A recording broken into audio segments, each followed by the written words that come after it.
Sınaq 10-un 16-cı sualına baxırıq. Kök altında 7 minus 3 ədədinin tam hissəsini tapın deyir. Tam hissəni tapmaq üçün nə edəcəyik? Kök altında 7 çıx 3 təqribən. Kök altında 7-dən təqribi ədəd çıxardırıq. 2 tam neçəsə eləyəcək? Neçəsə bizə maraqlı deyil. İstəyirsiniz 1 yazın, istəyirsiniz 9 yazın. Çünki biz tam hissəni tapacağıq. Deyək ki 2 tam onda 4 yazdık. Çıx 3. Nəyə bərabərdir? Mənfi 0,6'ya.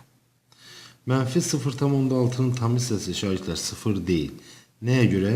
Çünki ədədin tam hissəsini tapmaq üçün ədəd oxuğunda, yəni ədədin tam hissəsi ədəd oxuğunda özündən solda yerləşən ilk tam ədəddir.